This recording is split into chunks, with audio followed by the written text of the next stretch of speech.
순자야, 미안하다. 근데 세상이 원래 그런 거요. 착하게만 살면 호구 되는 거야.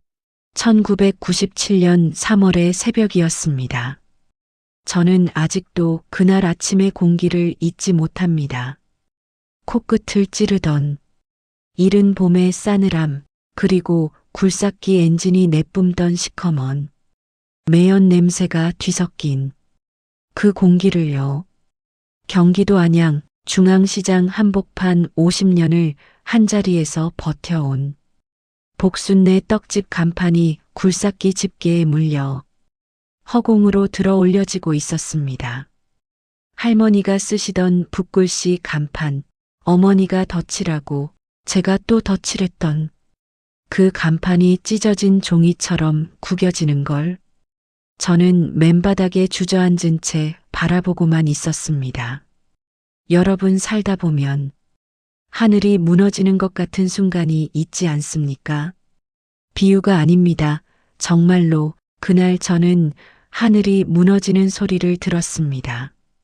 쿵 하고 간판이 땅에 떨어지는 소리가 제 심장을 내리치는 것 같았습니다. 제 이름은 김순자.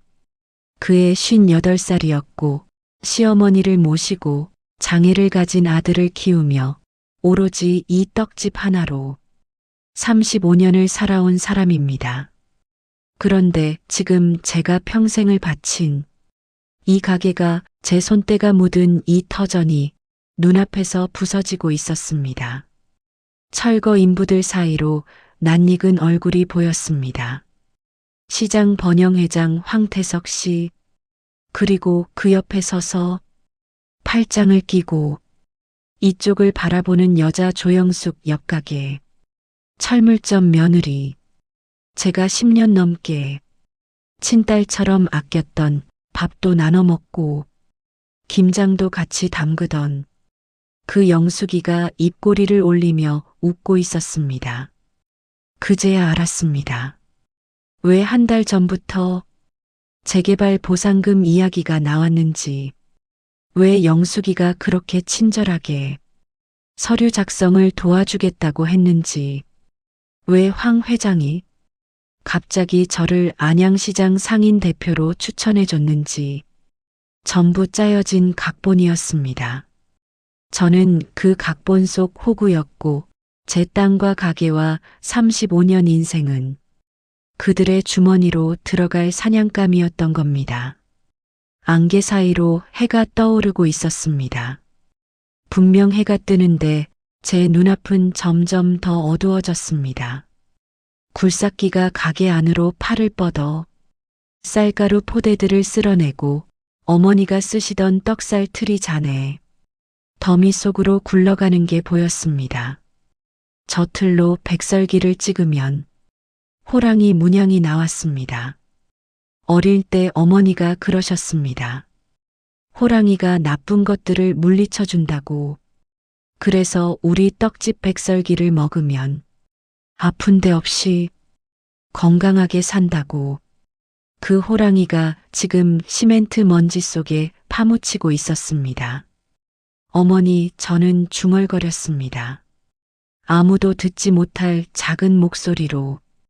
그리고 그 순간 뒤에서 익숙한 발소리가 들렸습니다. 질질 끄는 듯한 한쪽 다리를 절며 걷는 그 발소리, 고개를 돌리지 않아도 알 수 있었습니다. 정호, 제 막내 아들. 정호가 목발을 짚고 이쪽으로 오고 있었습니다. 소아마비로 다리가 불편한 아이 28인데 아직도 제 품에서 벗어나지 못한, 그래서 제가 더더욱 이를 악물고 살아야 했던 제 새끼. 어머니, 이게 뭐야? 정호의 목소리가 떨리고 있었습니다. 저는 그 아이를 바라볼 수가 없었습니다. 고개를 숙인 채 젖은 땅바닥만 보고 있었습니다. 이른 봄비가 내린 건지 제 눈물이 떨어진 건지 모를 물기가 흙 위에 번지고 있었습니다. 정호야 겨우 입을 뗐습니다. 엄마가 잘못했다. 그게 전부였습니다.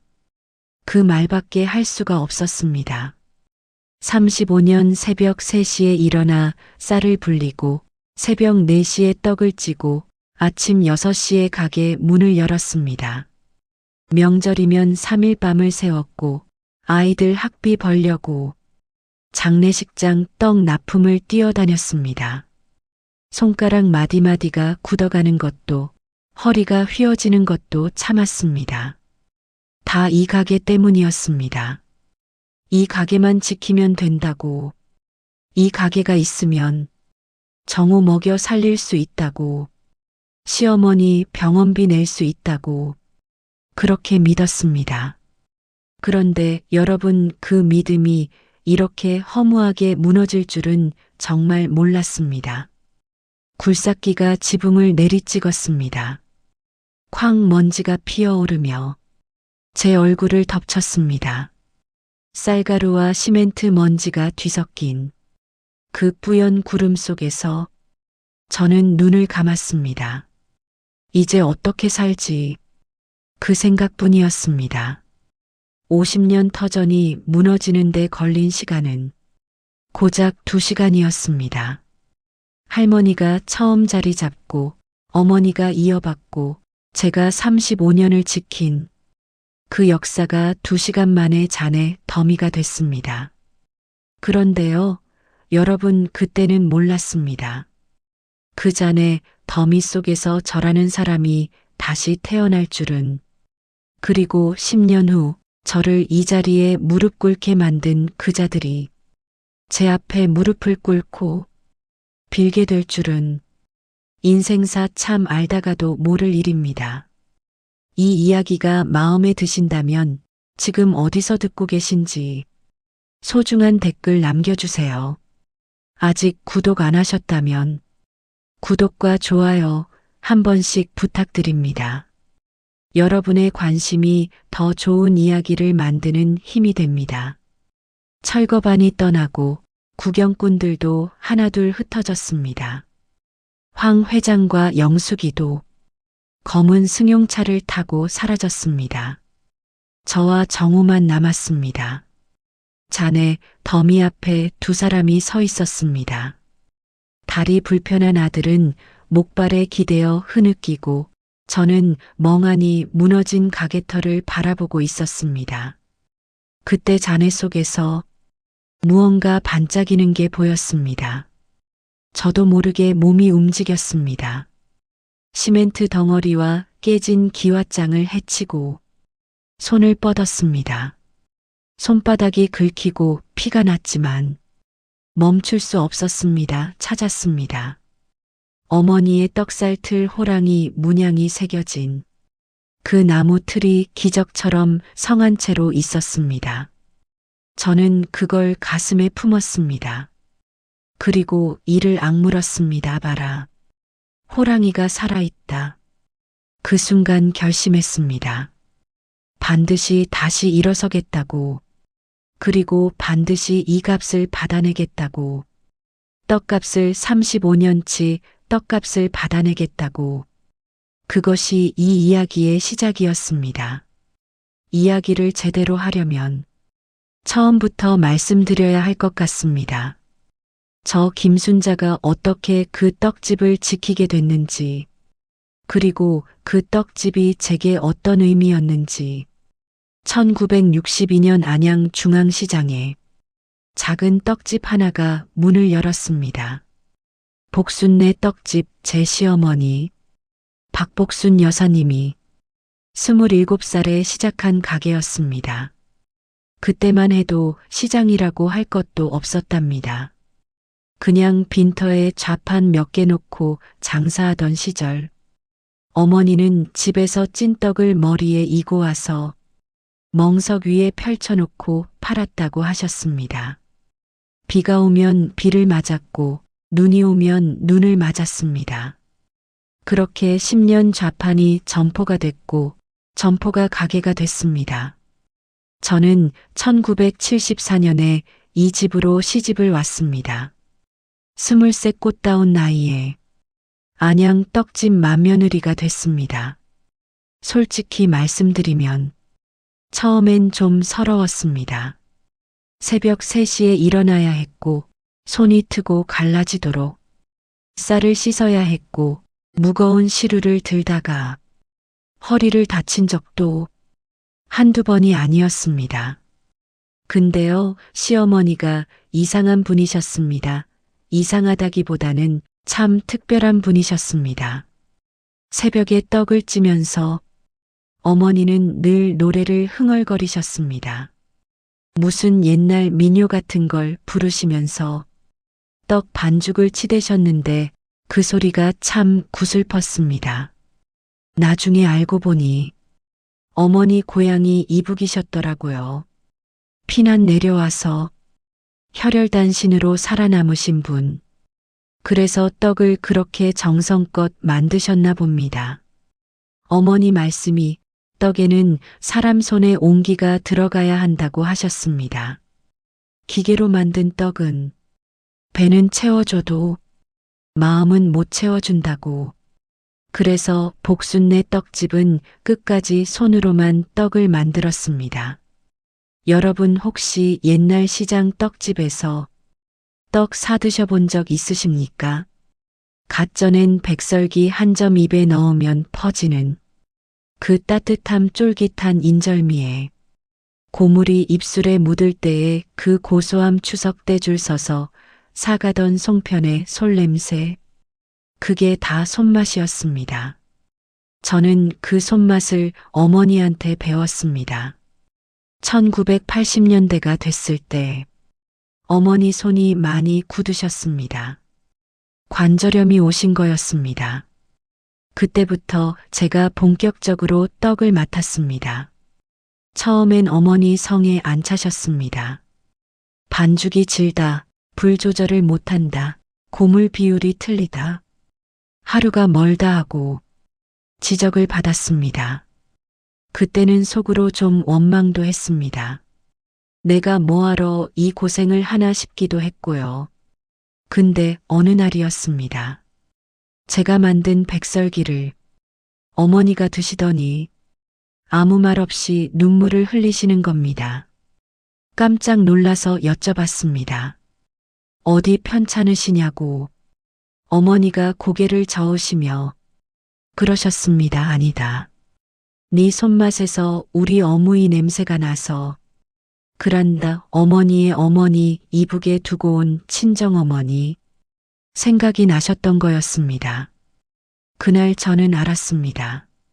떡이 그냥 먹을거리가 아니라는 걸, 사람과 사람을 잇는 거라는 걸, 세대와 세대를 잇는 거라는 걸. 그래서 더 열심히 했습니다. 1985년에 남편이 교통사고로 세상을 떠났습니다. 40줄의 과부가 됐습니다. 큰아들은 군대에 있었고 둘째 딸은 이제 막 고등학교에 들어갔고 막내 정우는 초등학생이었습니다. 정우는 4살 때 소아마비를 앓아서 다리가 불편했습니다. 장례식장에서 눈물도 못 흘렸습니다. 울 시간이 없었습니다. 사무제 끝나자마자 새벽 3시에 떡집에 나왔습니다. 쌀을 불리고 시루에 불을 떼면서 그제야 울었습니다. 펑펑 울면서 떡을 쪘습니다. 눈물이 반죽에 떨어져도 그냥 치댔습니다. 그래도 그날 떡은 맛있었습니다. 단골 할머니 한 분이 그러셨습니다. 오늘 떡이 유난히 촉촉하고 맛있다고. 그게 제 눈물이 들어가서 그랬는지도 모르겠습니다. 어머니가 말년에 치매가 오셨습니다. 1990년대 초반부터 조금씩 기억이 흐려지시더니 95년쯤엔 제 이름도 잘 못 부르셨습니다. 가끔 저를 보고 복순아 하고 부르실 때가 있었습니다. 당신 이름인데 저를 당신으로 착각하신 거였습니다. 그래도 신기한 게요. 떡 만드는 건 잊지 않으셨습니다. 같이 부엌에 서면 손이 저절로 움직이셨습니다. 몸이 기억하는 거였습니다. 50년 넘게 해온 일이 뼛속에 새겨져 있었던 겁니다. 1996년 그해 가을이었습니다. 중앙시장의 재개발 이야기가 돌기 시작했습니다. 오래된 시장 건물을 밀고 새 상가를 짓는다는 소문 상인들 사이에 술렁임이 일었습니다. 저는 별로 신경을 안 썼습니다. 그런 소문은 몇 년에 한 번씩 돌았다가 흐지부지되곤 했거든요. 그리고 솔직히 그때 저는 다른 걱정이 더 많았습니다. 시어머니 병원비, 정호 재활치료비, 큰아들 결혼 자금 돈이 늘 모자랐습니다. 그래서 무리해서 장례식장 떡 납품을 늘렸습니다. 낮에는 가게를 보고 밤에는 납품 떡을 만들었습니다. 하루에 4시간도 못 잤습니다. 그러던 어느 날 옆가게에 철물점 며느리 영숙이가 찾아왔습니다. 어머니, 요새 너무 무리하시는 것 같아요. 제가 도울 일 없을까요? 영숙이는 참 야무진 여자였습니다. 시댁 살림도 잘하고 장사 수완도 좋고 무엇보다 입이 참 예뻤습니다. 저를 볼 때마다 친정엄마처럼 따른다고 뭐든 배우고 싶다고 그랬습니다. 저도 딸이 둘 있지만 영숙이한테는 또 다른 정이 갔습니다. 고생하는 며느리의 서름을 아니까 시어머니 모시고 아이들 키우며 장사까지 하는 게 얼마나 힘든지 아니까 제가 걸어온 길을 그 아이도 걷고 있으니까 그래서 더 예뻤습니다.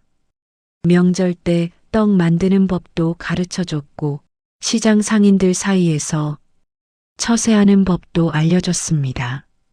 영숙이는 스펀지처럼 다 흡수했습니다. 어머니 같은 분 밑에서 배우는 게 제 복이에요. 그 말을 들을 때마다 얼마나 뿌듯했는지 모릅니다. 친딸보다 더 가까웠습니다. 제가 아플 때 병원에 데려다 준 것도 영숙이, 시어머니 목욕시키는 것, 도와준 것도 영숙이, 정호 재활원에 데려다 주는 것도 가끔 영숙이가 대신해 줬습니다. 고마웠습니다. 진심으로. 그래서 의심하지 않았습니다. 그 아이가 제 전부를 빼앗을 칼을 갈고 있었다는 걸. 여러분, 사람 마음이란 게 참 무섭습니다. 웃는 얼굴 뒤에 어떤 마음이 있는지 알 수가 없습니다. 손을 잡아주는 그 손이 나중에 내 등에 비수를 꽂을 손인지 알 수가 없습니다. 1996년 가을 재개발 이야기가 본격적으로 퍼지기 시작할 무렵 영숙이가 어느 날 시장 번영회장 황태석 씨를 데리고 왔습니다. 어머니, 회장님이 어머니 뵙고 싶다고 하셔서요. 재개발 관련해서 상인 대표 모시려는 것 같아요. 저는 황 회장을 잘 몰랐습니다. 시장에서 포목점을 하는 사람이라는 것, 시장 일에 목소리가 크다는 것 정도만 알았습니다. 그런데 영숙이가 하도 추천을 해서 한번 만나봤습니다.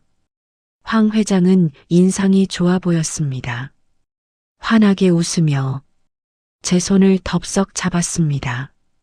김 사장님, 소문 많이 들었습니다. 30년 넘게 한 자리 지킨 분이 시장에 몇 분 안 계시죠?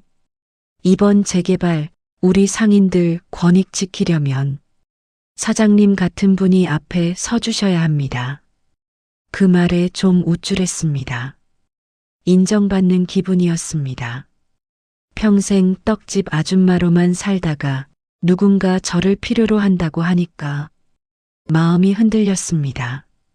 그게 덫인 줄도 모르고 여러분 살면서 가장 조심해야 할 게 뭔지 아십니까? 달콤한 말입니다. 특히 갑자기 다가와서 칭찬하고 추켜 세우고 필요하다고 하는 사람. 그런 사람을 만나면 한 발짝 물러서서 봐야 합니다. 왜 갑자기 나한테 이러지? 뭘 원하는 거지? 그걸 먼저 생각해야 합니다. 저는 그걸 몰랐습니다. 아니, 알면서도 외면했는지도 모르겠습니다. 너무 지쳐 있었으니까. 누군가 기대고 싶었으니까. 그래서 덫에 걸렸습니다. 돌이킬 수 없는 덫에. 그리고 그 덫이 조여오기 시작한 건 96년 겨울부터였습니다. 1996년 12월. 그해 겨울은 유난히 빨리 찾아왔습니다. 시장 골목에 찬바람이 불기 시작하면서 재개발 이야기도 점점 구체화됐습니다. 상인들 사이에서는 보상금이 얼마니, 새 상가 분양권을 받을 수 있니 없니, 온갖 소문이 돌았습니다. 저도 귀가 솔깃해지기 시작했습니다. 사실 말씀드리면 그때 저희 가게 형편이 많이 어려웠습니다. 시어머니 요양병원비가 한 달에 80만 원씩 나갔고 정호 재활치료비도 만만치 않았습니다. 큰아들은 결혼해서 나갔는데 사업한다고 가져간 돈 3천만 원을 아직 못 갚고 있었고 둘째 딸은 대학원까지 보내느라 학비가 또 들어갔습니다. 떡집이 아무리 잘 된다 해도 남는 게 별로 없었습니다. 재개발 보상금이라는 말에 혹했습니다. 얼마를 준다는 건지는 모르지만 목돈이 생기면 숨통이 좀 트일 것 같았습니다. 그때 황 회장이 저를 다시 찾아왔습니다. 황 회장 말로는 자기가 구청 재개발 담당 과장과 친분이 있다고 했습니다. 그래서 보상금 협상을 유리하게 이끌 수 있는 위치에 있다고.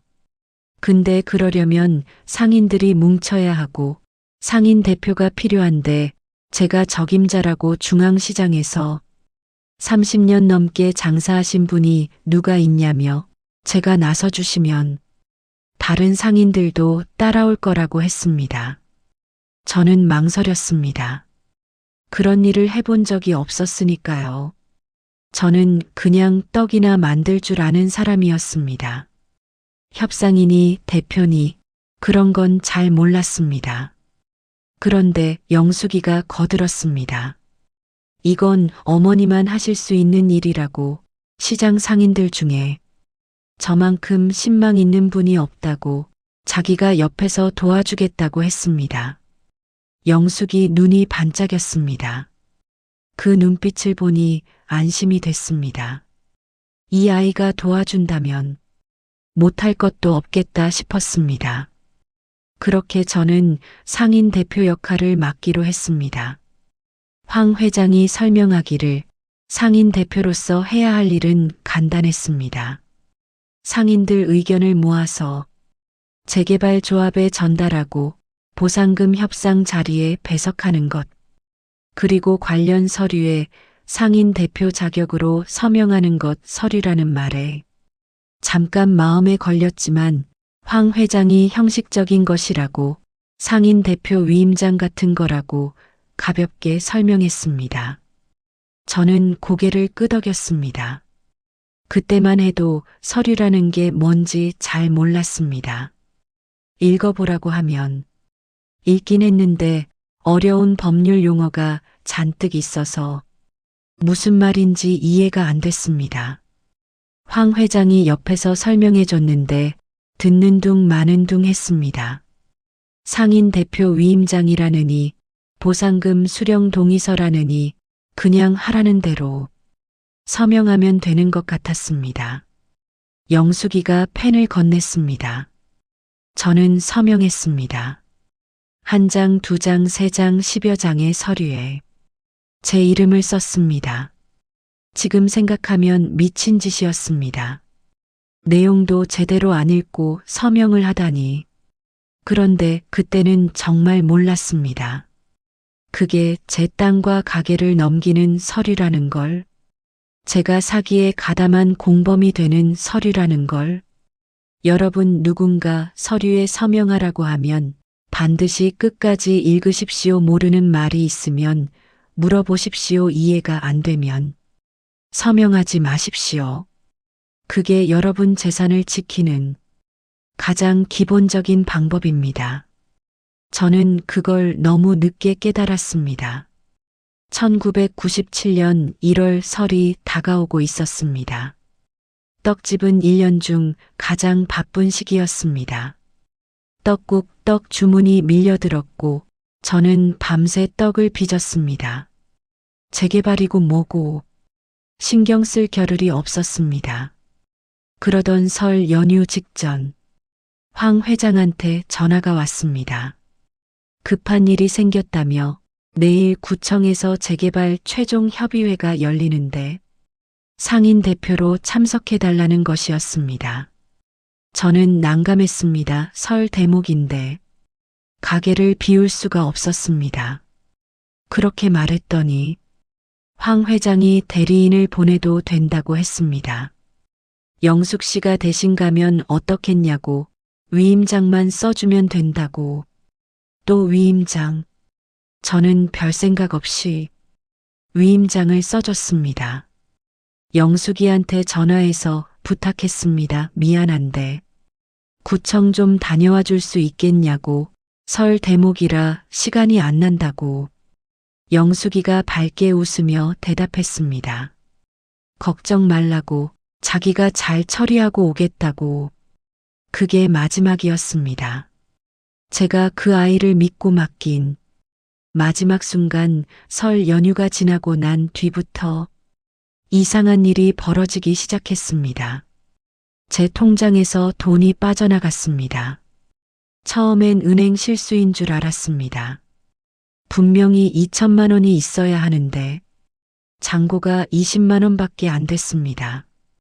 은행에 전화했더니 며칠 전에 인터넷 뱅킹으로 이체됐다고 하더군요. 인터넷 뱅킹이라니. 저는 그런 거 할 줄도 모르는 사람입니다. 은행에 항의하러 갔습니다. 은행 직원이 이체 기록을 확인해 줬는데 보내진 계좌가 재개발조합 명의 계좌였습니다. 그리고 그 이체 동의서에 제 서명이 있었습니다. 서명은 분명 제가 한 게 맞았습니다. 하지만 이체 동의서인 줄은 전혀 몰랐습니다. 은행 직원이 난감한 표정을 지었습니다. 서명하셨으면 동의하신 거 아니냐는 표정이었습니다. 머리가 띵했습니다. 뭔가 잘못되고 있다는 걸 그때 처음 느꼈습니다. 집으로 돌아와서 황 회장한테 전화했습니다.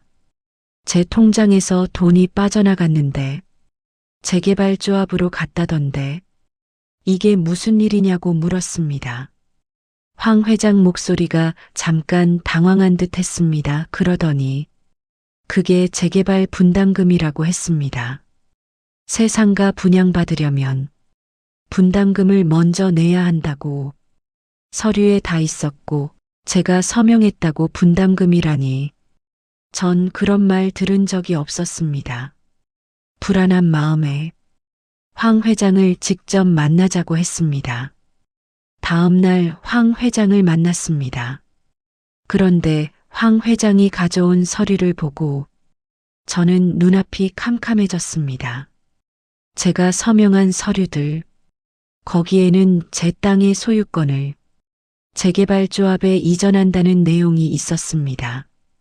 보상금을 받는 대신 기존 토지 소유권을 포기한다는 내용, 그리고 새 상가 분양권을 받으려면 추가 분담금 8천만 원을 내야 한다는 내용. 저는 이런 거 서명한 적 없다고 항의했습니다.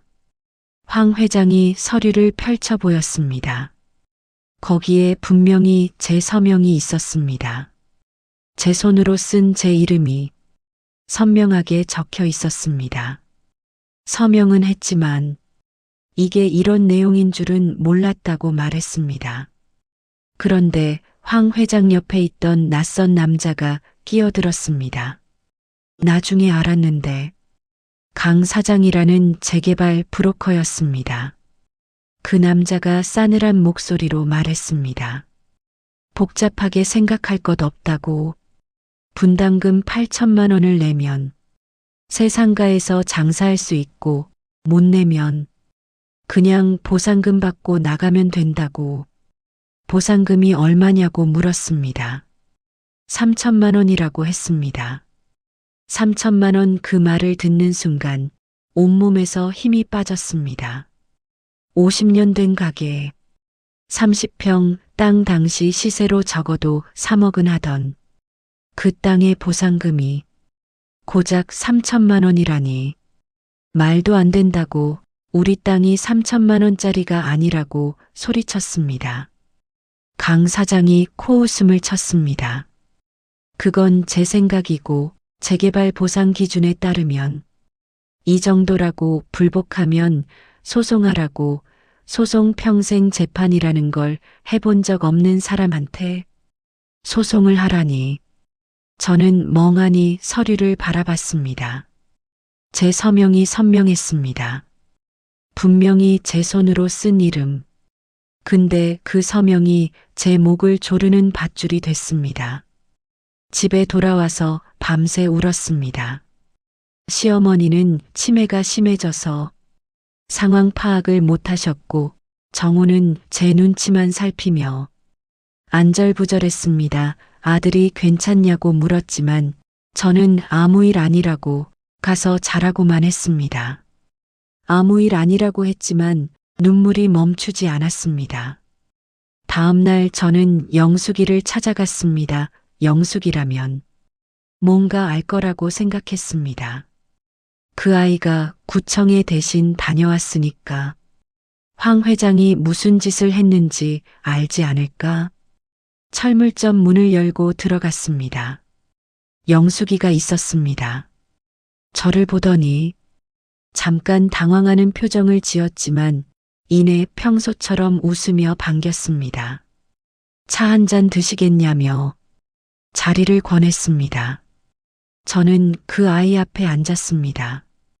그리고 물었습니다. 구청에 갔을 때 무슨 일이 있었는지, 황 회장이 무슨 서류를 들고 갔는지, 재개발 조합이라는 게 대체 뭔지. 영숙이가 잠시 침묵했습니다. 그 침묵이 길었습니다. 그리고 그 아이가 입을 열었을 때 저는 세상이 무너지는 소리를 들었습니다. 영숙이 목소리가 차가웠습니다. 처음 듣는 목소리였습니다. 그 아이가 말했습니다. 제가 뭘 모르시는 것 같아서 말씀드린다고. 자기는 그날 구청에 안 갔다고. 그 위임장으로 황 회장이랑 강 사장이 등기소에 갔다고. 제 땅 소유권 이전하러 눈앞이 하얘졌습니다. 영숙이가 계속 말했습니다. 원망하지 말라고. 자기도 먹고 살자고 한 일이라고. 자기한테도 가족이 있다고. 그 말을 끝으로 영숙이가 자리에서 일어났습니다.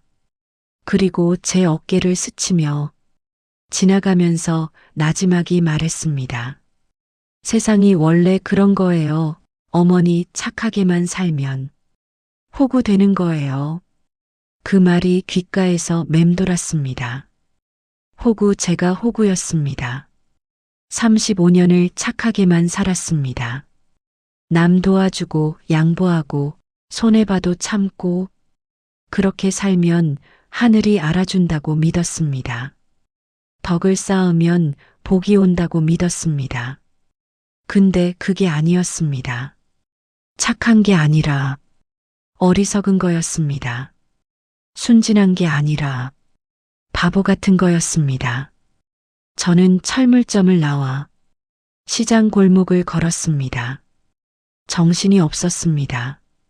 사람들이 스쳐 지나가는 것도 상인들이 호객하는 소리도 들리지 않았습니다. 35년 이 골목에서 35년을 살았습니다. 저기 생선가게. 김 사장은 제가 시집 오기 전부터 있던 사람입니다.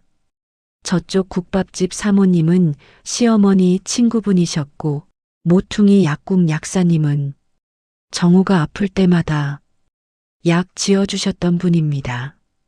다 아는 사람들, 다 정든 사람들. 근데 그 사람들 중에 누가 제 편인지 알 수가 없었습니다. 영숙이도 제 편인 줄 알았습니다. 친딸처럼 아꼈습니다. 근데 그게 다 거짓이었습니다. 집에 돌아와서 방문을 닫고 혼자 앉았습니다. 손이 떨렸습니다. 서류가 생각났습니다. 제가 서명한 그 서류들, 황 회장이 읽어보라고 했을 때 대충 훑어보기만 했습니다. 글씨가 작아서 잘 안 보인다고 황 회장이 설명해 주는 거 듣고 그냥 서명했습니다. 그게 화근이었습니다. 여러분 사람이 궁지에 몰리면 판단력이 흐려집니다. 지푸라기라도 잡고 싶은 심정이 되면 그 지푸라기가 밧줄인지 독사인지 구분을 못합니다. 저도 그랬습니다. 너무 지쳐 있었습니다. 시어머니 병수발, 정호 뒷바라지, 빚 갚기에 하루하루가 버거웠습니다. 누군가 도와주겠다고 하니까 그 손을 덥석 잡았습니다. 그 손이 제 목을 조를 줄도 모르고 1997년 2월 철거 통보서가 날아왔습니다. 3월 1일까지 가게를 비우라는 내용이었습니다. 비우지 않으면 강제 철거한다고. 저는 구청에 찾아갔습니다. 재개발 담당 부서 앞에서 사정했습니다. 사기를 당한 거라고, 서류 내용을 몰랐다고, 제발 한 번만 봐달라고. 담당 공무원이 서류를 확인하더니 고개를 저었습니다. 모든 서류에 제 서명이 있고 법적으로 하자가 없다고 안타깝지만 행정적으로 도와줄 수 있는 게 없다고. 경찰에도 갔습니다. 사기죄로 고소하겠다고 했습니다. 경찰이 말하길 서류에 본인 서명이 있으면 사기로 인정받기 어렵다고. 내용을 몰랐다는 걸 증명해야 하는데 그게 쉽지 않다고 변호사를 찾아갔습니다. 무료 법률 상담소에서 만난 젊은 변호사가 서류를 검토하더니 한숨을 쉬었습니다. 싸울 수는 있는데 시간이 오래 걸리고 이길 가능성이 낮다고. 소송 비용만 수천만 원이 들 수 있다고. 수천만 원 통장에 20만 원밖에 없는 사람한테 수천만 원을 내라니 막막했습니다. 사방이 벽이었습니다. 그리고 3월 1일 새벽 철거반이 왔습니다. 이야기 첫머리에서 말씀드린 그 장면입니다. 굴삭기가 간판을 뜯어내고 지붕을 내려찍고 50년 역사를 2시간 만에 잔해로 만들어버린 그 아침 저는 잔해 더미 앞에 주저앉아 어머니의 떡살 틀을 품에 안았습니다. 호랑이 문양 어머니가 말씀하셨던 그 호랑이 나쁜 것들을 물리쳐 준다던 그 호랑이가 시멘트 먼지 속에서 저를 바라보고 있었습니다. 어머니, 저 이제 어떡하지요? 저도 모르게 중얼거렸습니다. 대답은 없었습니다. 하늘도 땅도 아무도 대답해주지 않았습니다. 그때 누군가 제 어깨를 잡았습니다. 고개를 들었습니다. 정호였습니다. 제 막내 아들이 목발에 기댄 채 저를 바라보고 있었습니다. 눈가가 빨갛게 부어 있었습니다. 울었나 봅니다. 저 때문에 정호가 입을 열었습니다. 어머니, 일어나요. 여기 있으면 안 돼요. 그 말에 정신이 번쩍 들었습니다. 맞습니다. 여기 주저앉아 있을 때가 아니었습니다. 시어머니가 요양병원에 계셨습니다. 이달치 병원비를 아직 못 냈습니다. 정호 재활치료 예약도 다음 주에 잡혀 있었습니다. 저 혼자 무너지면 안 됐습니다. 저까지 쓰러지면 시어머니와 정호는 누가 돌봅니까?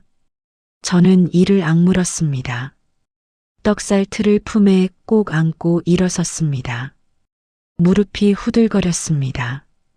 온몸에 힘이 없었습니다. 그래도 일어섰습니다. 정호의 손을 잡았습니다. 가자. 한마디만 했습니다. 어디로 가는지도 몰랐습니다. 갈 곳이 어딘지도 몰랐습니다. 그냥 여기서 벗어나야 한다는 생각뿐이었습니다. 시장 골목을 빠져나왔습니다. 뒤에서 굴삭기 소리가 계속 들렸습니다. 쾅, 쾅, 쿵. 제 삶이 부서지는 소리. 고개를 돌리지 않았습니다. 돌아보면 주저앉을 것 같았습니다. 앞만 보고 걸었습니다. 어디로 가는지도 모르면서 그냥 걸었습니다. 그렇게 1997년 3월의 차가운 아침, 저 김순자는 35년 삶의 터전을 등지고 맨몸으로 세상에 내던져졌습니다. 58살 가진 건 입고 있는 옷과 품에 안은 떡살 틀뿐 갈 곳도 기댈 곳도 희망도 없었습니다. 그런데요, 여러분, 인생이란 게 참 알다가도 모르는 겁니다. 가장 깊은 바닥을 찍어야 위로 올라갈 수 있다는 말이 있지 않습니까? 그 말이 사실이었습니다. 바닥을 쳤으니까 이제 올라가기만 하면 됐습니다. 물론 그때는 몰랐습니다. 올라가는 길이 얼마나 험할지, 얼마나 많은 눈물을 삼켜야 할지. 근데 분명한 건 그 길 끝에 저를 배신한 자들이 무릎 꿇고 비는 날이 온다는 것이었습니다. 아직은 보이지 않는 그날을 향해 저의 두 번째 인생이 시작되려 하고 있었습니다.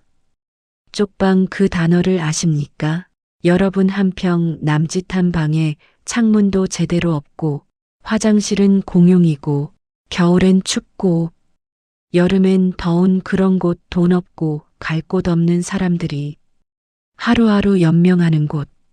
1997년 3월 저와 정호는 수원 역전 쪽방촌에 방을 얻었습니다. 월세 15만 원, 보증금 50만 원, 가진 돈이라곤 통장에 남은 20만 원과 정호가 몰래 모아둔 용돈 30만 원이 전부였습니다. 50만 원으로 보증금을 내고 나니 남은 건 손바닥만 했습니다. 방은 누우면 발이 벽에 닿을 정도로 좁았습니다. 천장 한쪽 구석이 곰팡이로 시커멓게 물들어 있었고 벽지는 군데군데 찢어져 있었습니다. 수도꼭지에서는 녹물이 나왔고 낮에도 어두워서 형광등을 켜야 했습니다. 정호가 목발을 벽에 세우며 주변을 둘러봤습니다. 그 아이 표정을 보는 게 가장 힘들었습니다. 태어나서 처음 보는 비참한 환경에 눈이 휘둥그레져 있었습니다. 하지만 아무 말도 하지 않았습니다. 불평 한마디 하지 않고 얇은 이불을 폈습니다. 저는 그 모습을 보며 이를 악물었습니다. 미안했습니다. 엄마로서 해줄 수 있는 게 이것밖에 없다는 게 너무 미안했습니다. 첫날 밤 잠이 오지 않았습니다. 정호가 잠든 것을 확인하고 나서야 소리 없이 울었습니다. 베개에 얼굴을 묻고 어깨를 들썩이며 울었습니다. 눈물이 마르면 또 나왔습니다. 끝없이 나왔습니다. 그렇게 밤을 새웠습니다. 동이 틀 무렵 창문 밖으로 희부연 빛이 들어왔습니다. 저는 부은 눈을 비비며 일어났습니다. 울 시간이 없었습니다. 시어머니 병원비를 내야 했습니다. 이번 달 치가 밀려 있었습니다. 정호 재활치료비도 다음 주면 내야 했습니다. 당장 돈이 필요했습니다. 하지만 가진 게 없었습니다. 기술이라곤 떡 만드는 것밖에 없었습니다. 그래서 그날 바로 수원역 근처 도매시장을 찾아갔습니다. 새벽 3시 도매시장은 이미 사람들로 북적거렸습니다. 트럭에서 채소 상자를 내리는 인부들, 경매장으로 뛰어가는 상인들, 리어카를 끌고 다니는 노인들, 저도 그 사이를 뚫고 다녔습니다. 떡 도매상을 찾았습니다. 시장 한쪽에 떡 납품업체가 몇 군데 있었습니다. 저는 그중 가장 큰 곳을 찾아가 사장을 만났습니다. 일을 찾는다고 했습니다. 떡 만드는 건 뭐든 할 수 있다고 30년 넘게 떡만 만들어 온 사람이라고 사장이 저를 위아래로 훑어봤습니다. 58살 아줌마 눈밑이 까맣게 내려앉았고 손은 트고 갈라져 있었습니다. 누가 봐도 팔자 험한 사람 티가 났을 겁니다. 사장이 물었습니다. 나이가 어떻게 되냐고 58이라고 대답했습니다. 사장이 고개를 저었습니다. 그 나이에 새벽 작업을 견딜 수 있겠냐고 젊은 사람들도 버티다 나가 떨어지는 일이라고 저는 물러서지 않았습니다.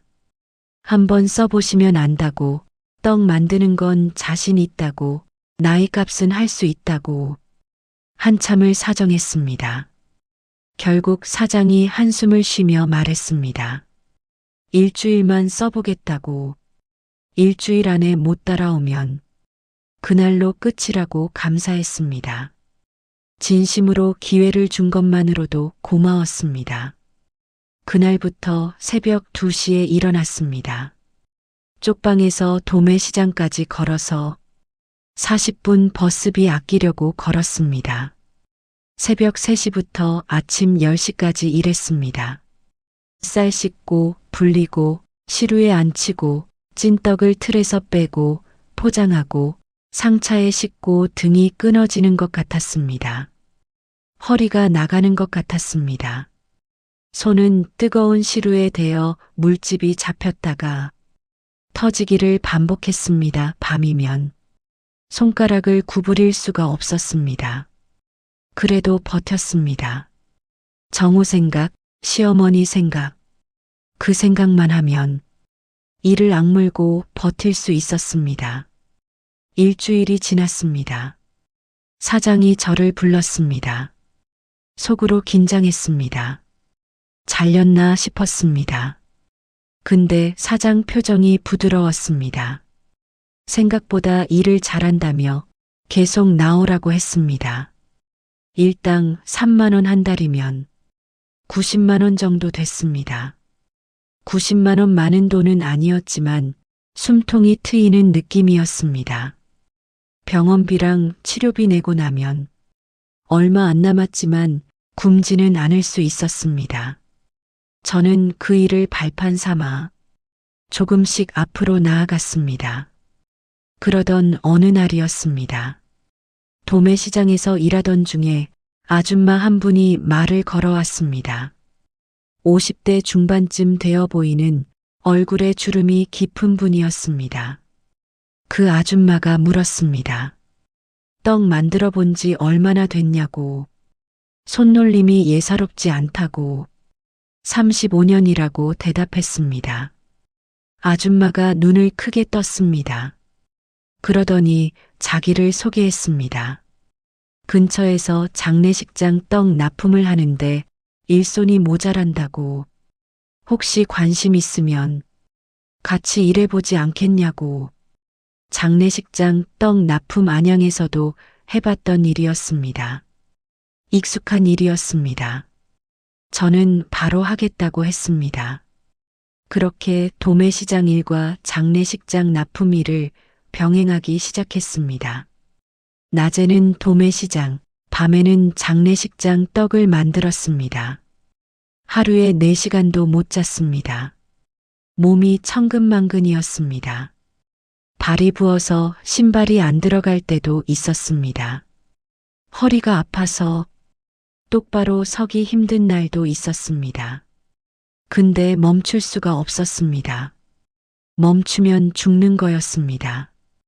비유가 아니라 진짜로 돈이 없으면 시어머니 병원비를 못 내고 병원에서 쫓겨나면 갈 곳이 없고 정호 치료도 못 받으면 그 아이 다리는 더 안 좋아지고 멈추면 전부 무너지는 거였습니다. 그래서 버텼습니다. 이 악물고 버텼습니다. 그러던 어느 날 밤이었습니다. 장례식장에 떡을 납품하고 돌아오는 길이었습니다. 밤 11시쯤 인적 드문 골목을 걷고 있는데 갑자기 다리에 힘이 풀렸습니다. 그 자리에 주저앉았습니다. 일어나려고 해도 다리가 말을 듣지 않았습니다. 온몸이 납덩이처럼 무거웠습니다. 골목 한쪽에 기대 앉아 하늘을 올려다봤습니다. 별이 보였습니다. 도시에서는 잘 안 보이던 별이 그날따라 선명하게 보였습니다. 문득 안양시장이 생각났습니다. 우리 떡집이 생각났습니다. 새벽에 떡을 찌면서 흥얼거리던 시어머니 노랫소리가 생각났습니다. 설날에 줄 서서 떡 사가던 손님들 얼굴이 생각났습니다. 정우가 어릴 때 가게에 한쪽에서 숙제하던 모습이 생각났습니다. 다 사라졌습니다. 그 모든 게 다 사라졌습니다. 눈물이 흘렀습니다. 참으려 했는데 참을 수가 없었습니다. 그 골목에서 한참을 울었습니다. 지나가는 사람이 있었는지 없었는지도 모릅니다. 그냥 울었습니다. 35년 세월이, 50년 역사가 3대의 손맛이 무너진 것에 대한 슬픔을 그제야 제대로 느꼈습니다. 한참을 울고 나니 마음이 조금 가벼워졌습니다. 아니, 가볍다기보다는 비워진 느낌이었습니다. 눈물과 함께 뭔가가 빠져나간 느낌. 저는 벽을 짚고 천천히 일어났습니다. 다리가 아직 후들거렸지만 걸을 수는 있었습니다. 한 발짝, 두 발짝 쪽방을 향해 걸었습니다. 그때 저도 모르게 중얼거렸습니다. 기다려라. 황태석, 조영숙, 강 사장. 내가 반드시 일어선다. 그리고 반드시 너희한테 이 값을 받아낸다. 떡값 35년치 떡값을 받아낸다. 그 다짐을 가슴에 품고 쪽방 문을 열었습니다. 정우가 자고 있었습니다. 불편한 다리를 접고 웅크린 채 얇은 이불을 덮고 잠든 모습이 참 애처로웠습니다. 저는 그 옆에 가만히 누웠습니다. 그리고 그 아이 등을 바라보며 생각했습니다. 반드시 다시 일어서겠다고, 이 아이한테 더 이상 이런 고생을 시키지 않겠다고 그러려면 지금의 바닥에서 기어 올라가야 한다고. 1997년 봄 쪽방에서 맞은 그 밤이 제 두 번째 인생의 진짜 시작이었습니다.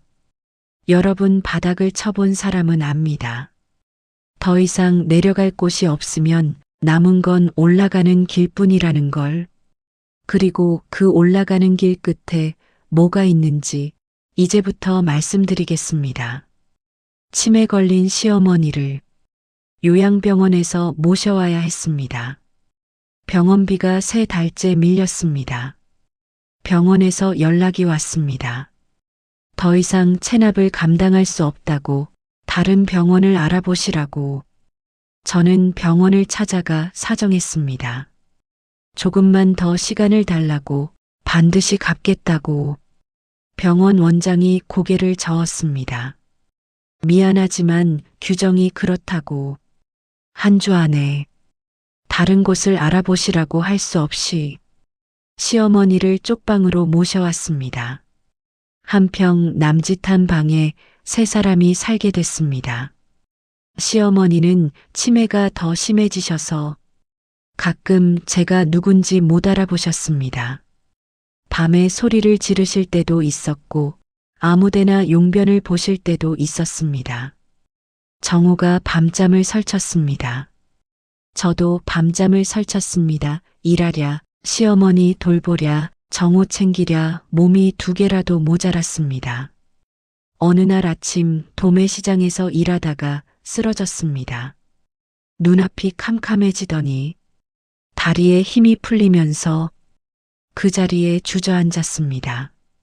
주변 사람들이 놀라서 달려왔습니다. 과로였습니다. 병원에 갈 돈이 없어서 그냥 시장 한쪽에 앉아 쉬었습니다. 따뜻한 물 한 잔 얻어 마시고 잠깐 눈을 붙이고 다시 일어나 일했습니다. 그렇게 쓰러지고 일어나기를 반복했습니다.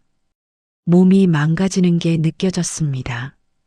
근데 멈출 수가 없었습니다. 그러던 어느 날 운명처럼 찾아온 기회가 있었습니다. 장례식장 납품 일을 하다가 알게 된 아줌마 김 사장이라고 불리는 분이 저한테 말했습니다. 아는 백화점 식품관에서 떡 납품 업체를 찾는다고. 원래 하던 데가 품질 문제로 잘렸는데 새 업체를 급하게 구한다고. 혹시 관심 있냐고. 백화점 납품. 그건 완전히 다른 세계였습니다. 도매시장이나 장례식장 납품은 양으로 승부하는 거였습니다. 무조건 많이, 빨리 만들면 됐습니다. 근데 백화점은 달랐습니다. 품질이 중요했습니다. 맛도 모양도 포장도 다 신경 써야 했습니다. 저는 물었습니다. 어떻게 해야 하냐고. 김 사장이 말했습니다. 일단 샘플을 만들어 가져오라고. 식품관 담당 바이어한테 보여주고 그 사람 입맛에 맞으면 계약할 수 있다고. 샘플. 저는 그날 밤 잠을 자지 않았습니다. 어머니가 물려주신 레시피를 떠올렸습니다. 찹쌀 불리는 시간, 물량, 소금간, 치대는 횟수, 몸에 밴 기억을 하나하나 끄집어냈습니다. 쪽방 한쪽에서 작은 가스버너를 놓고 떡을 만들었습니다. 백설기, 인절미, 송편, 절편 4가지를 정성껏 만들었습니다. 평소보다 더 신경 썼습니다. 쌀을 한 번 더 씻었고 불리는 시간을 30분 더 늘렸고 치대는 횟수를 2배로 했습니다. 새벽녘에 완성된 떡을 포장했습니다. 손이 떨렸습니다. 이게 될까? 58살 쪽방. 아줌마가 백화점에 납품한다고? 의심이 들었습니다. 근데 해보지 않으면 알 수가 없었습니다. 다음 날 김 사장을 따라 백화점 식품관을 찾아갔습니다. 난생 처음 가보는 곳이었습니다. 번쩍번쩍한 조명, 깨끗하게 정돈된 진열대, 정장 입은 직원들. 도매시장과는 차원이 달랐습니다. 바이어라는 사람을 만났습니다. 30대 중반쯤 되어 보이는 남자였습니다. 날카로운 눈매에 표정이 차가웠습니다. 제 얼굴을 힐끗 보더니 샘플을 내놓으라는 신용을 했습니다. 저는 조심스럽게 포장을 풀었습니다. 4가지 떡을 앞에 늘어놓았습니다. 바이어가 젓가락으로 한 점씩 집어 먹었습니다. 백설기 씹더니 멈췄습니다. 뭔가 생각하는 표정이었습니다. 인절미 역시 씹다가 멈췄습니다. 송편, 절편 전부 먹어보고 나서 한참 동안 아무 말이 없었습니다. 저는 가슴이 쿵쿵 뛰었습니다. 떨어진 걸까? 합격인 걸까? 바이어가 입을 열었습니다. 어디서 배웠냐고. 저는 대답했습니다. 시어머니한테 배웠고 시어머니는 또 그 어머니한테 배웠다고. 3대가 이어온 손맛이라고. 바이어가 고개를 끄덕였습니다. 그리고 말했습니다. 요즘 이런 맛 내는 데가 없다고. 옛날 떡 맛이 난다고. 할머니들이 좋아할 거라고. 저는 그 말이 무슨 뜻인지 몰라서 가만히 서 있었습니다. 바이어가 웃었습니다. 계약하자고. 순간 귀를 의심했습니다. 뭐라고요? 바이어가 다시 말했습니다. 납품 계약하자고. 일단 소량으로 시작해서 반응 보고 괜찮으면 물량 늘리자고. 그 자리에서 울 뻔했습니다. 근데 참았습니다. 사람들 앞이니까. 대신 허리를 깊이 숙여 인사했습니다. 감사하다고, 열심히 하겠다고. 백화점에서 나오는 길 다리가 풀렸습니다. 김 사장이 웃으며 말했습니다. 축하한다고. 저는 그제야 눈물이 났습니다. 됐다 된 거다. 바닥에서 기어 올라갈 사다리가 생긴 거다. 1997년 여름 수원의 한 백화점 식품관에 복순내 떡이라는 이름이 처음 걸렸습니다.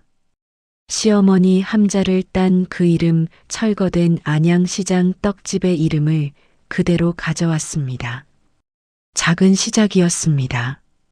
근데 그 작은 시작이 10년 후 전국 80개 매장을 거느린 떡 프랜차이즈의 씨앗이 될 줄은 그때는 미처 몰랐습니다. 여러분 인생은 끝났다고 생각될 때가 진짜 시작일 수 있습니다.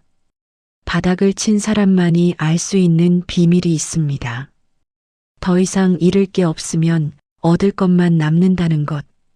그리고 그 어둠의 길 위에서 저를 무너뜨린 자들과 다시 마주칠 날이 오고 있었습니다. 그들은 아직 모르고 있었습니다. 쫓아낸 호랑이가 이빨을 갈며 돌아오고 있다는 것을. 백화점 납품이 시작되고 석 달이 지났습니다.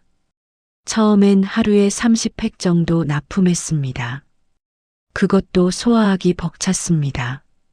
쪽방에서 밤새 떡을 만들어 새벽에 배달하고 낮에는 도매시장 일하고 밤에는 또 떡을 만들고 몸이 10개라도 모자랐습니다. 근데 반응이 좋았습니다. 백화점 측에서 연락이 왔습니다.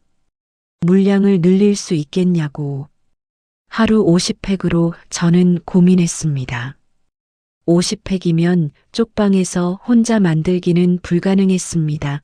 공간도, 시간도, 체력도 부족했습니다. 선택의 기로에 섰습니다. 현상 유지를 할 것인가? 아니면 도박을 할 것인가? 저는 도박을 선택했습니다. 가지고 있던 돈을 전부 긁어 모았습니다. 몇 달간 번 돈에서 생활비와 병원비를 빼고 남은 300만 원 거기에 김 사장한테 100만 원을 빌렸습니다. 400만 원 그 돈으로 수원 외곽에 작은 공장을 얻었습니다.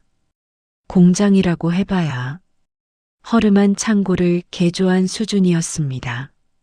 20평 남짓한 공간에 중고 찜기 4대를 들여놓았습니다. 벽에는 곰팡이가 피어 있었고 바닥은 시멘트가 울퉁불퉁했습니다. 그래도 제 공장이었습니다. 제 이름으로 된 사업자 등록증을 처음 받아들었을 때 손이 떨렸습니다. 복순내. 떡 그 이름이 다시 세상에 나온 겁니다. 혼자서는 안 됐습니다. 사람을 구해야 했습니다. 도매시장에서 알게 된 아줌마들한테 연락했습니다. 같이 일하자고. 돈은 많이 못 주지만 성실하게 일하면 반드시 대우해 주겠다고. 3명이 모였습니다. 다들 저처럼 사연 있는 분들이었습니다. 남편이 사업 말아먹어서 빚더미에 앉은 분, 이혼하고 아이 둘을 혼자 키우는 분, 시댁에서 쫓겨나 갈 곳 없는 분. 막막한 처지는 매한가지였습니다. 그래서 더 열심히 했습니다. 새벽 2시에 모여서 떡을 만들기 시작했습니다. 쌀 씻고, 불리고, 빻고, 반죽하고, 찌고, 식히고, 포장하고. 아침 6시면 배송 트럭이 와서 물건을 실어 갔습니다. 하루에 50팩. 그게 100팩이 되고 150팩이 됐습니다. 입소문이 났습니다. 백화점 고객들이 우리 떡 맛을 기억하기 시작했습니다. 명절 때 주문이 밀려들었고 잔치 떡 주문도 들어왔습니다. 1998년 봄 수원 백화점 외에 분당의 다른 백화점에서도 연락이 왔습니다. 납품해 줄 수 있겠냐고. 물론이라고 대답했습니다. 공장을 넓혔습니다. 20평짜리 옆에 붙은 30평을 추가로 빌렸습니다. 찜기도 2대 더 들여놓았습니다. 일하는 사람도 5명으로 늘었습니다. 정호도 일을 도왔습니다. 다리가 불편해서 서서 하는 일은 힘들었지만 앉아서 할 수 있는 포장 작업을 맡았습니다. 떡을 정해진 개수대로 담고 비닐로 밀봉하고 상자에 넣는 일. 그 아이가 일하는 모습을 볼 때마다 가슴이 뭉클했습니다. 29살 비장애인이었으면 한창 사회생활할 나이였습니다. 근데 제 아들은 어머니 떡 공장에서 포장 일을 하고 있었습니다. 미안하기도 했고 고맙기도 했습니다. 정우가 어느 날 말했습니다. 어머니, 이 일이 좋다고. 어머니랑 같이 일할 수 있어서 좋다고. 자기도 뭔가 도움이 되는 것 같아서 좋다고. 그 말에 눈물이 났습니다. 이 아이를 위해서라도 반드시 성공해야 한다고 다시 한번 다짐했습니다. 1998년 가을 IMF 외환위기가 터졌습니다. 나라 전체가 휘청거렸습니다. 기업들이 줄줄이 쓰러지고 실업자가 거리로 쏟아졌습니다. 백화점 매출도 곤두박질 쳤습니다. 저도 걱정이 됐습니다. 떡 같은 건 불경기에 제일 먼저 줄이는 품목이니까요. 없어도 살 수 있는 거니까요. 근데 신기한 일이 벌어졌습니다. 매출이 줄기는커녕 오히려 늘었습니다. 이유를 곰곰이 생각해 봤습니다. 알 것 같았습니다. 힘들 때 사람들은 위로받고 싶어 합니다. 어릴 때 먹던 음식, 어머니가 해주던 음식, 그런 게 그리워집니다. 우리 떡이 그런 역할을 해준 것 같았습니다. 옛날 맛, 어머니 손맛. 그게 사람들 마음을 움직인 겁니다. 저는 그 기회를 놓치지 않았습니다. 오히려 품질을 더 높였습니다. 쌀 등급을 올렸고 포장도 더 정성껏 했습니다. 가격은 그대로 유지했습니다. 남들이 줄일 때 저는 투자했습니다. 도박이었습니다. 근데 통했습니다. 1999년 서울의 대형 백화점. 세 곳에서 연락이 왔습니다. 납품 제안이었습니다. 서울 진출 꿈에도 생각 못했던 일이었습니다. 공장을 다시 확장했습니다. 이번엔 제대로 된 시설을 갖췄습니다. 위생 기준에 맞는 설비, 냉장 창고, 배송 트럭 대출을 받았습니다. 은행에서 5천만 원을 빌렸습니다. 무서웠습니다. 5천만 원이라니. 평생 그런 빚을 져본 적이 없었습니다. 근데 해야 했습니다. 기회는 준비된 사람에게 온다는 말이 있지 않습니까? 기회가 왔을 때 잡지 않으면 다시 안 옵니다. 저는 잡았습니다. 2000년 복순내 떡은 서울과 수도권 15개 백화점에 납품하는 업체로 성장했습니다. 직원이 20명이 넘었습니다. 매출이 월 5천만 원을 넘겼습니다. 쪽방에서 이를 악물던 때가 불과 3년 전이었습니다. 통장에 20만 원밖에 없던 때가 엊그제 같은데 여러분 사람이 간절하면 길이 보입니다. 포기하지 않으면 기회가 옵니다. 물론 운도 따라야 합니다. 근데 운은 노력하는 사람한테 갑니다. 밤새 떡을 만들고 새벽에 배달하고 품질 하나는 절대 타협 안 하고 그렇게 버틴 시간이 운을 불러온 겁니다. 그리고 그 즈음 잊고 있던 사람들의 소식이 들려오기 시작했습니다. 안양 중앙시장 제가 쫓겨났던 그곳 재개발이 망했다는 소식이었습니다. IMF 외환위기로 시행사가 부도가 났고 공사가 중단됐고 상인들은 보상금도 제대로 못 받은 채 뿔뿔이 흩어졌다고. 그리고 황태석 시장 번영회장이었던 그 인간 사기 혐의로 고소가 들어가서 경찰 조사를 받고 있다는 얘기가 들려왔습니다. 저는 그 소식을 듣고 아무 말도 하지 않았습니다.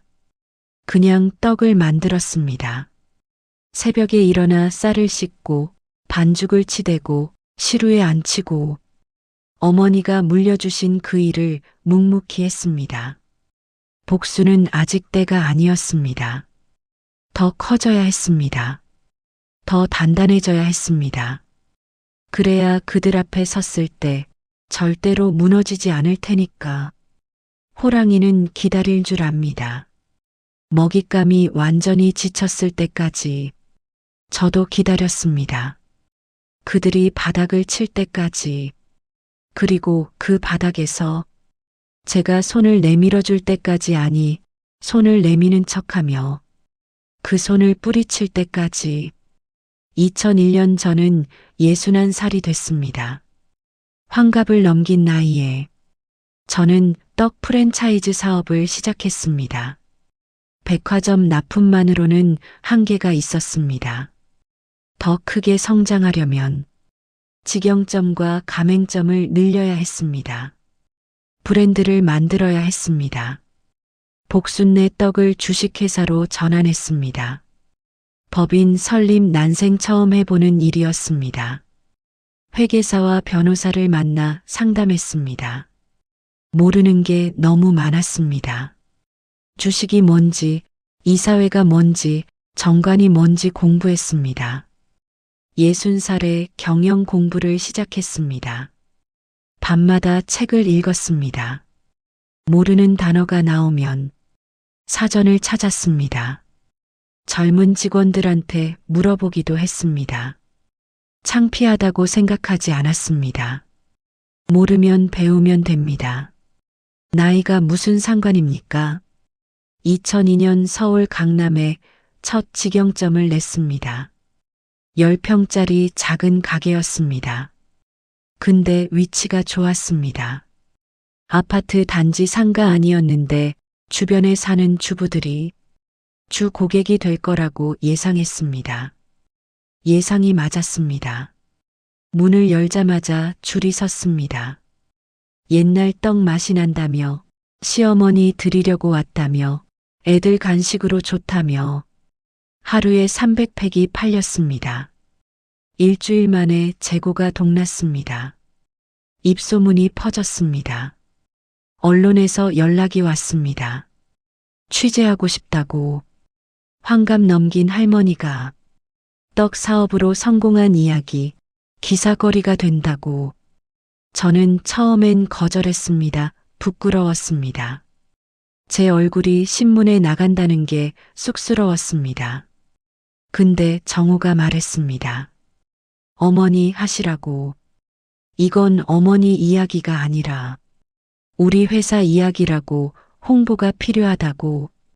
정우가 대학 검정고시를 보고 야간 대학에서 경영학을 공부하고 있었습니다. 다리가 불편해서 학교 다니기 쉽지 않았을 텐데 그 아이는 포기하지 않았습니다. 저를 닮은 겁니다. 저는 정우 말을 따랐습니다. 취재에 응했습니다.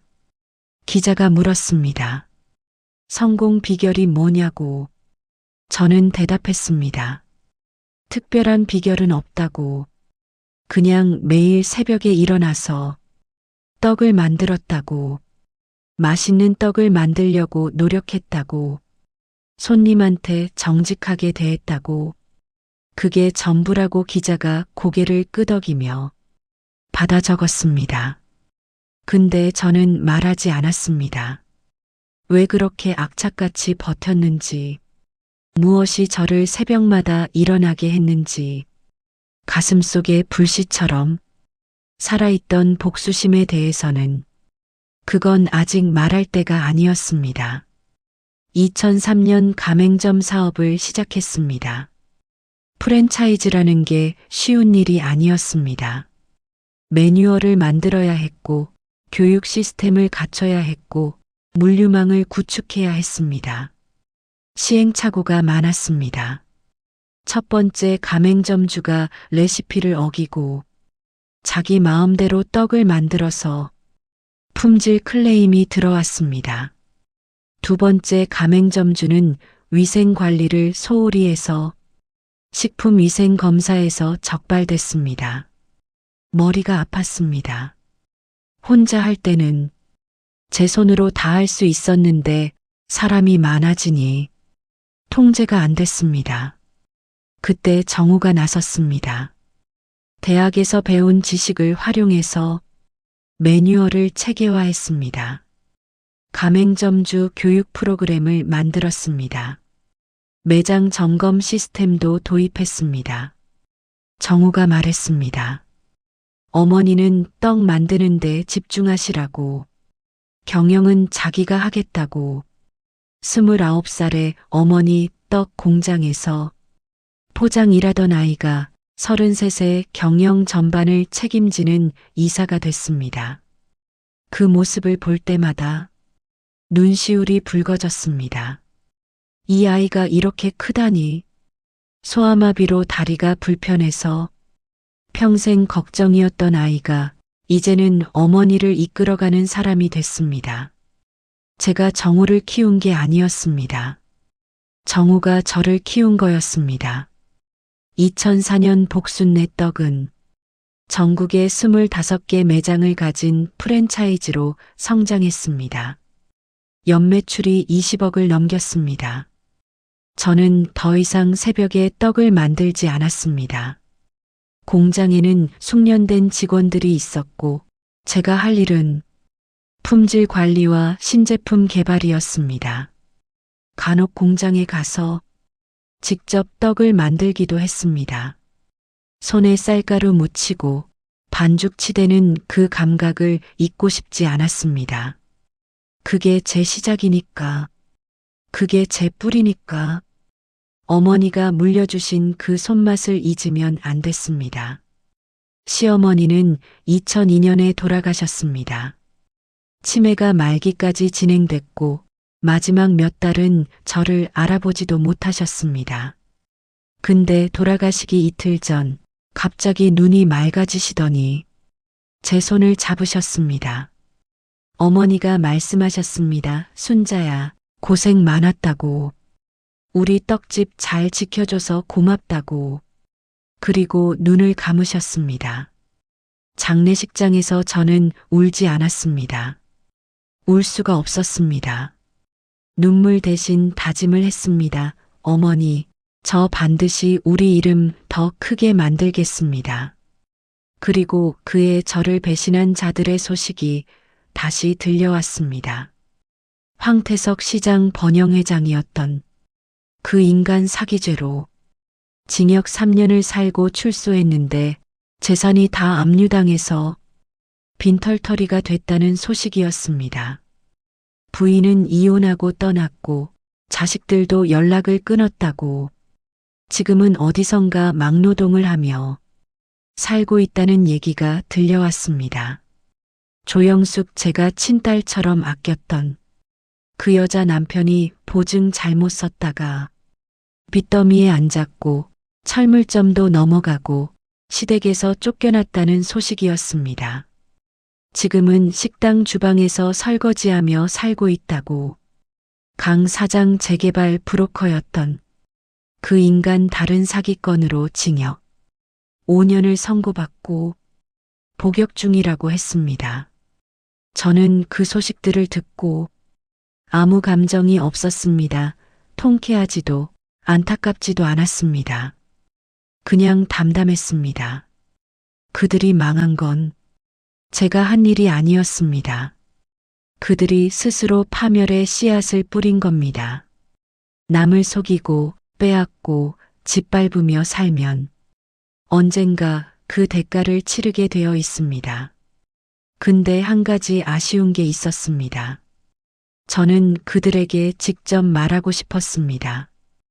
그때 당신들이 무너뜨린 사람이 어떻게 됐는지, 당신들이 호구라고 비웃던 그 아줌마가 지금 어디 서 있는지 그 말을 하고 싶었습니다. 그래서 기다렸습니다. 적당한 때를. 그리고 2007년 그때가 왔습니다. 전국 프랜차이즈 박람회가 열렸습니다. 복순내 떡도 참가했습니다. 저는 부스에서 홍보 활동을 하고 있었습니다. 그때 부스 앞으로 낯익은 얼굴이 지나갔습니다. 머리가 허옇게 센 남자 등이 굽고 옷이 남루했습니다. 저는 그 얼굴을 단번에 알아봤습니다. 황태석 그 인간이었습니다. 심장이 쿵 뛰었습니다. 10년을 기다렸습니다. 이 순간을 저는 자리에서 일어났습니다. 그리고 그 사람을 향해 걸어갔습니다. 황태석 그 인간이 제 앞에 서 있었습니다. 10년 전과는 완전히 달랐습니다. 그때는 번지르르한 양복을 입고 기름칠한 머리를 넘기며 거들먹거리던 사람이었습니다. 시장 상인들 앞에서 큰 소리치고 관청에 아는 사람 있다며 으스대던 사람이었습니다. 지금은 등이 굽었습니다. 머리가 허옇게 셌습니다. 낡은 점퍼에 때 묻은 바지를 입고 있었습니다. 눈가에 깊은 주름이 패여 있었고 볼은 푹 꺼져 있었습니다. 그 사람도 저를 알아봤습니다. 눈이 마주치는 순간 표정이 굳어졌습니다. 피하려는 듯 고개를 돌렸습니다. 저는 그 사람 앞을 가로막았습니다. 황 회장님, 제가 불렀습니다. 그 사람이 고개를 숙였습니다. 눈을 마주치지 못했습니다. 저는 말했습니다. 저 기억하시나요? 안양중앙시장 복순내 떡집 김순자입니다. 그 사람 어깨가 움찔했습니다. 저는 계속 말했습니다. 1997년 3월 제 가게 철거하셨죠. 제 땅 빼앗으셨죠. 저한테 서류에 서명하라고 하셨죠. 그게 뭔지도 모르게. 그 사람이 고개를 더 숙였습니다. 목소리가 떨렸습니다. 순자 씨, 그때는 저는 말을 끊었습니다. 변명 안 들어도 됩니다.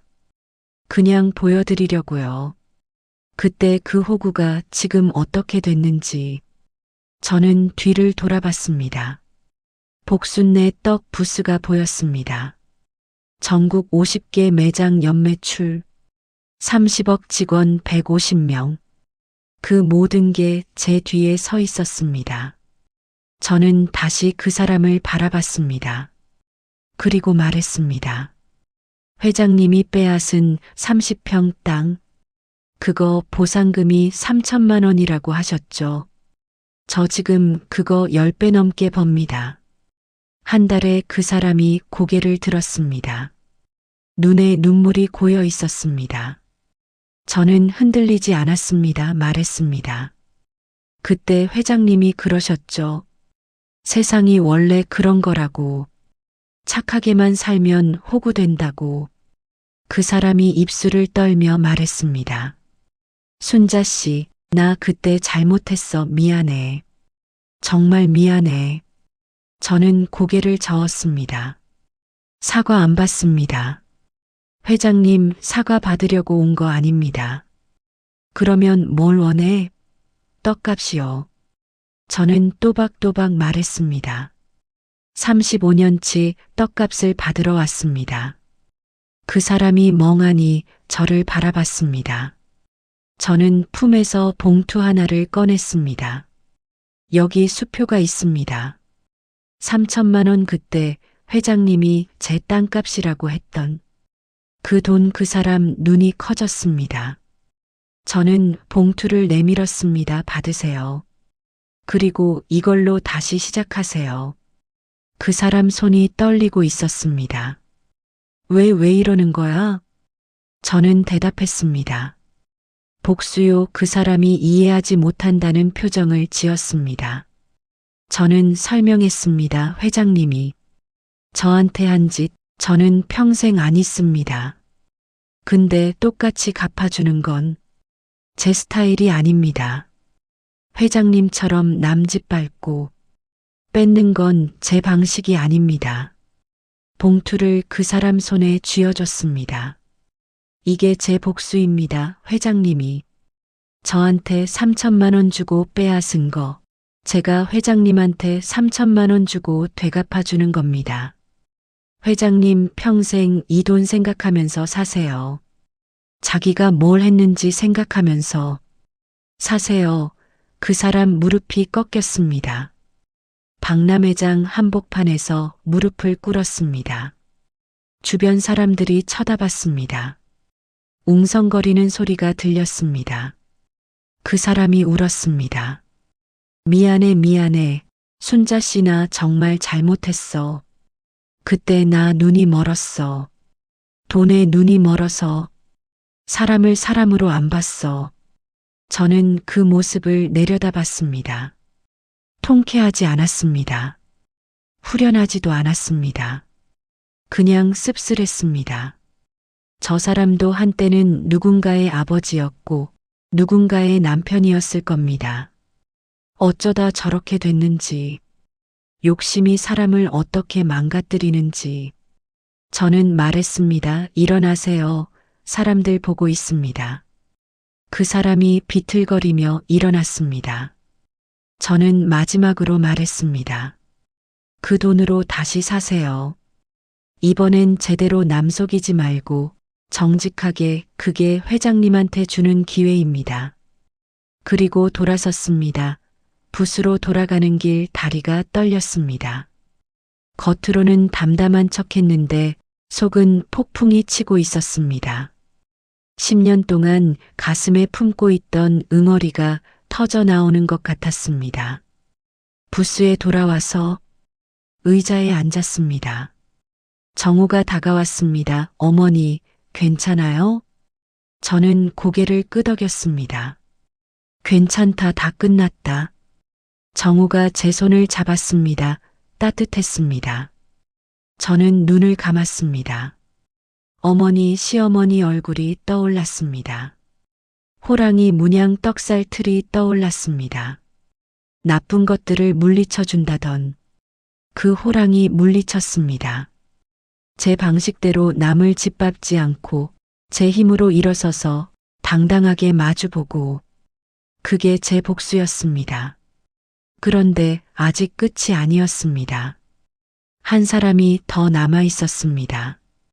조영숙, 제가 친딸처럼 아꼈던 제 등에 칼을 꽂았던 그 여자와의 마지막 만남이 남아 있었습니다.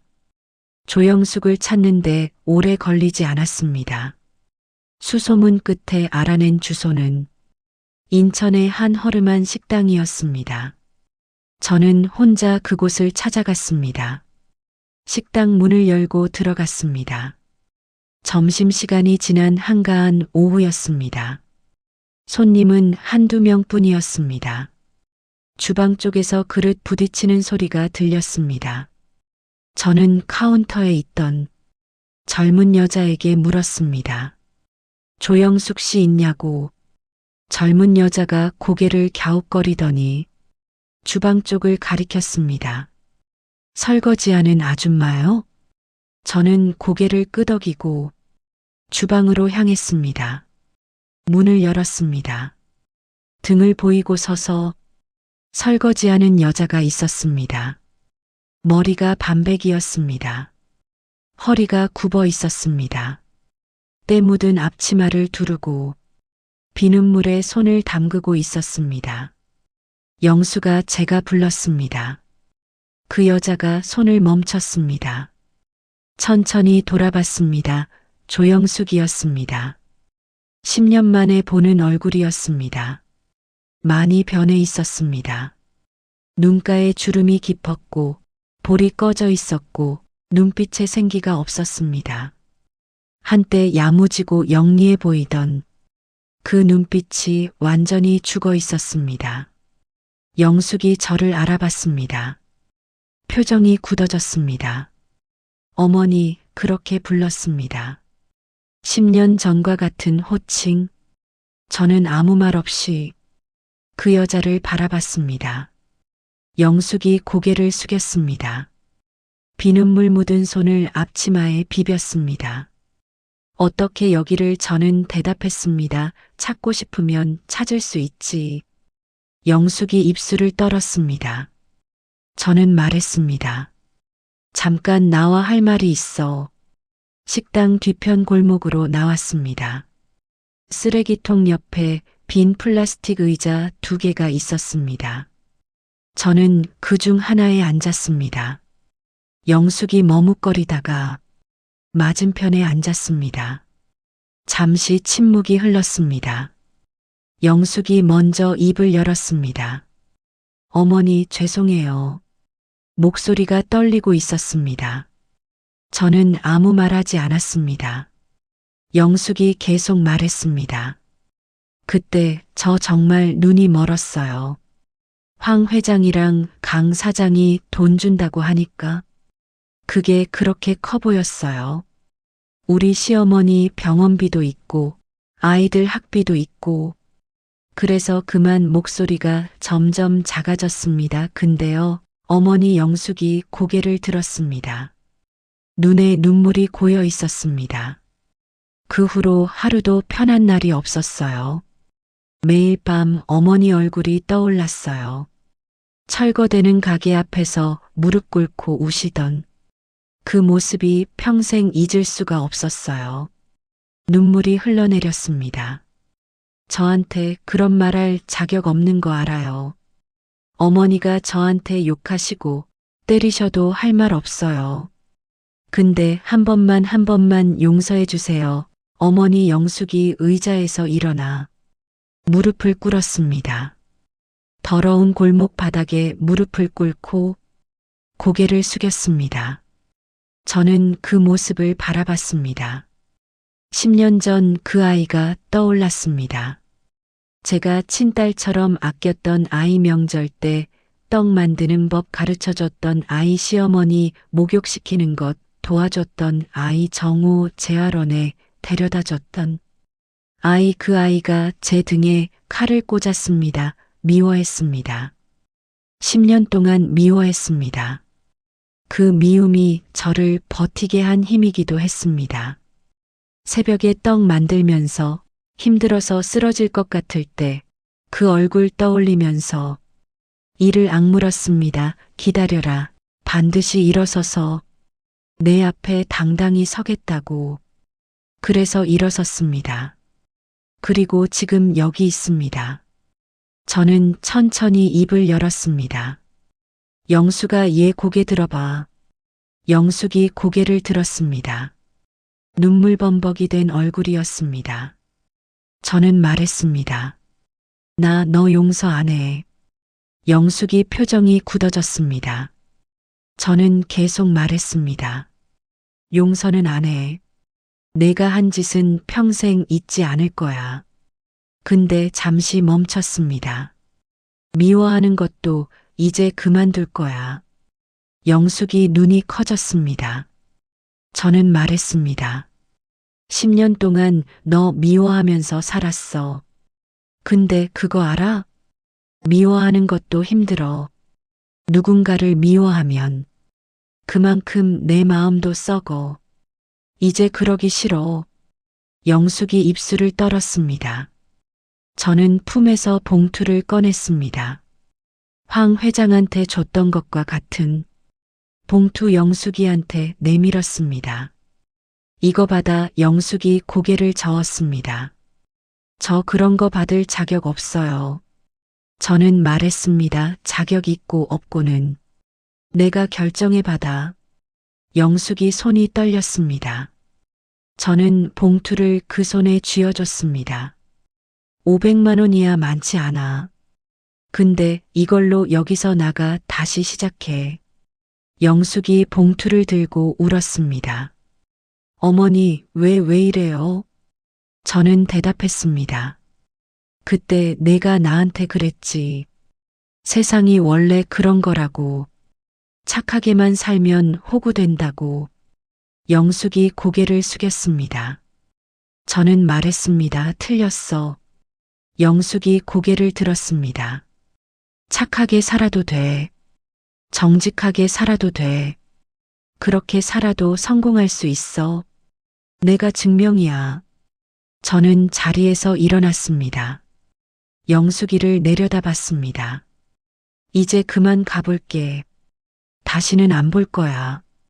근데 잘 살아. 이번엔 제대로 돌아서서 걸었습니다. 뒤에서 영숙이 부르는 소리가 들렸습니다. 어머니. 멈추지 않았습니다. 감사합니다. 정말 감사합니다. 그 소리를 등 뒤로 들으며 골목을 빠져나왔습니다. 눈물이 났습니다. 참으려 했는데 참을 수가 없었습니다. 미움을 놓으니까 눈물이 났습니다. 10년 동안 가슴에 품고 있던 돌덩이를 내려놓으니까 그제야 울 수 있었습니다. 골목을 나와서 한참을 걸었습니다. 해가 지고 있었습니다. 하늘이 붉게 물들어가고 있었습니다. 저는 그 하늘을 보며 생각했습니다. 끝났다. 이제 정말 끝났다. 어머니, 시어머니 얼굴이 떠올랐습니다. 제가 해냈어요.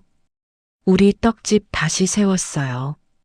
제 손으로 호랑이 떡살 틀이 떠올랐습니다. 어머니가 말씀하셨던 그 호랑이 나쁜 것들을 물리쳐 준다던 그 호랑이 저는 중얼거렸습니다. 호랑이가 이겼어요. 어머니 바람이 불어왔습니다. 봄바람이었습니다. 따뜻했습니다. 마치 어머니가 대답해 주시는 것 같았습니다. 잘했다, 순자야. 저는 미소 지었습니다. 그리고 집으로 향했습니다. 정우가 기다리고 있을 겁니다. 저녁을 같이 먹어야죠. 내일은 또 새벽에 일어나야 합니다. 떡을 만들어야 합니다. 어머니가 물려주신 그 손맛으로 3대가 이어온 그 맛으로 이제 4대가 이을 차례입니다. 정우가 있으니까 복순네 떡은 계속됩니다.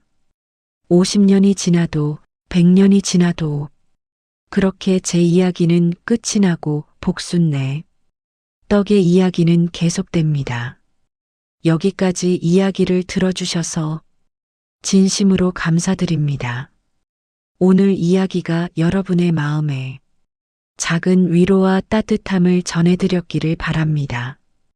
혹시 지금 어디에서 이 이야기를 듣고 계신가요? 출근길 지하철에서, 퇴근 후 집에서, 아니면 잠들기 전 침대에서 어디에 계시든 댓글로 남겨주신다면 그곳에 건강과 행복 그리고 따뜻한 봄날 같은 기쁨이 가득하기를 기도하겠습니다. 아직 구독하지 않으셨다면 구독 버튼을 꾹 눌러주시고 옆에 작은 종 모양 알림 설정까지 켜주시면 다음 이야기를 누구보다 먼저 만나보실 수 있습니다. 여러분 한 분 한 분의 관심과 응원이 더 좋은 이야기를 만들어가는 큰 힘이 됩니다. 오늘도 행복한 하루 보내시고 사랑하는 가족, 소중한 분들과 함께 웃음 가득한 시간 되시기를 바랍니다. 다음 이야기에서 또 만나요. 감사합니다.